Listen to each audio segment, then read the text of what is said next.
اور تمام ذمہ داروں کے ساتھ ہوں، اور مجھ سے جو کچھ بھی ہو سکے گا، کہیں پر بھی آپ کو میری ضرورت پڑی تو انشاءاللہ میں ہمیشہ حاضر تھا اور حاضر رہوں گا۔ مگر یقیناً انصاری بھائی کے انتقال سے ہم تمام کا ایک بہت بڑا نقصان ہوا۔ آپ اندازہ نہیں کر سکتے کہ انصاری بھائی میں مسلمانوں کے لیے کتنی تڑپ اور فکر تھی۔ CAA کا احتجاج چل رہا تھا اور اسی زمانے میں انصاری بھائی کی طبیعت بگڑنا شروع ہوئی۔ میں کئی بار مختار صاحب ان سے بولتے تھے کہ انصاری بھائی دیکھو آپ کی طبیعت خراب ہو رہی ہے، ذرا آپ آرام کرو، ذرا آپ احتیاط کرو۔ تو ایک ڈیلیگیشن چیف منسٹر سے ملنے گیا تھا، جو کل جماعتی ایک وفد تھا، جس میں مفتی خلیل احمد صاحب دامن برکاتہ ہو، جامعہ نظامیہ کے مولانا خالد سیف اللہ رحمانی صاحب دامن برکاتہ ہو، انصاری بھائی، جعفر پاشا تعمیر ملت کے، جماعت اسلامی، ایک کل جماعتی وفد تھا جس میں جا کر ہم چیف منسٹر سے ملے۔ اور جب صبح میں انصاری بھائی میرے گھر پر آئے کہ یہیں سے ساتھ چلتے ہیں، مختار صاحب گواہ ہیں میری اس بات کا، میں دیکھ رہا تھا کہ انصاری بھائی 4-5 قدم نہیں چل پا رہے تھے، اتنی سانس چڑھ رہی تھی ان کو۔ خیر چیف منسٹر سے ملے، جا کر ملاقات کیے۔ واپس جب انصاری بھائی گھر کو آئے تو میں نے کہا انصاری بھائی یہ ذرا آپ کو اپنا ٹیسٹ ویسٹ کرائیے، طبیعت ٹھیک نہیں ہے آپ کی۔ میں نے اسد صاحب یہ چلتے رہتا، اب یہ کچھ نہیں ہے میرے۔ مگر اس کے 2-3 دن کے بعد اتنی طبیعت بگڑی ان کی کہ اس کے بعد پھر وہ طبیعت کی ناسازی کا سلسلہ چلتا رہا۔ مگر الحمدللہ دیکھیے اس موت تو ایک حقیقت ہے، انسان کا پیدا ہونا اس کی موت کی دلیل ہے، اور جو کوئی اس دنیا میں آیا اس کو جانا پڑے گا۔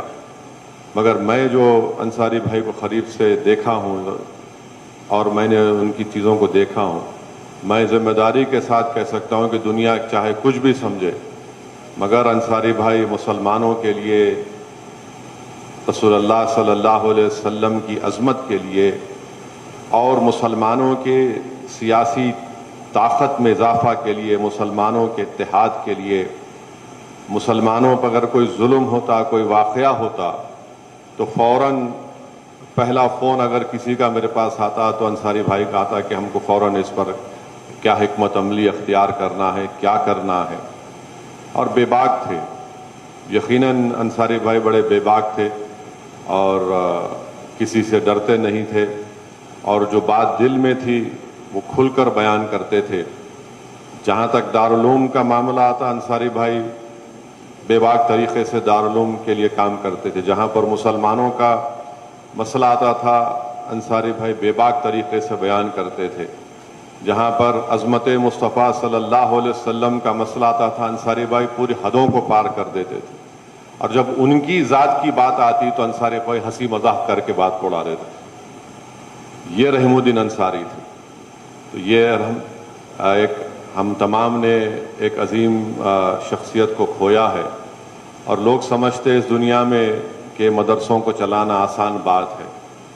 مجھے افسوس ہوتا ہے جب لوگ یعنی احمقانہ گفتگو مدرسوں کے بارے میں کرتے ہیں اور مدرسوں کی اہمیت کو نہیں جانتے، مدرسوں کے فائدے کو نہیں جانتے، اور اس موجودہ زمانے میں ان مدرسوں کو چلانا کتنا ایک چیلنجنگ کام ہے وہ لوگ بھی نہیں جانتے۔ مگر خیر، انصاری بھائی کو اللہ نے جتنی زندگی دی، انصاری بھائی نے اپنی زندگی کا 50% حصہ مولانا عاقل صاحب کی خدمت میں لگا دی، اور 50% حصہ جو اللہ نے وقت ان کو دیا تھا انہوں نے اس دارالعلوم کے لیے لگایا تھا، اور اسی لیے ان کی صحت بھی بگڑتی گئی۔ لوگ سمجھتے کہ ارے پرہیز نہیں کرتے یہ لوگ، شوگر بڑھ جاتی۔ یقیناً پرہیز کرنا چاہیے، مگر جب ایک انسان کے سامنے اتنا بڑا چیلنج ہوتا ہے، اتنی بڑی تکالیف کا سامنا کرنا پڑتا ہے، اتنی بڑی مشکلات کے دور سے گزرتے ہیں، تو جب وہ شخص کو لگتا ہے کہ بھائی اب میں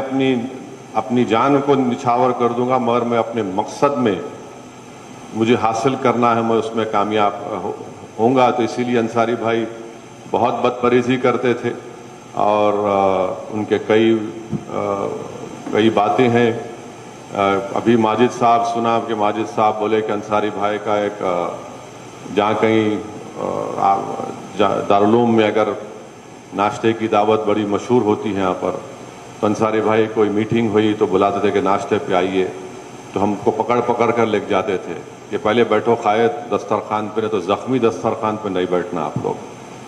تو یہ ایک جذبہ تھا انصاری بھائی میں۔ اور میں آپ کو بتا رہا ہوں کہ ایک زمانے میں سالار ملت رحمۃ اللہ علیہ اور مولانا عاقل صاحب رحمۃ اللہ علیہ میں اختلافات ہوئے تھے۔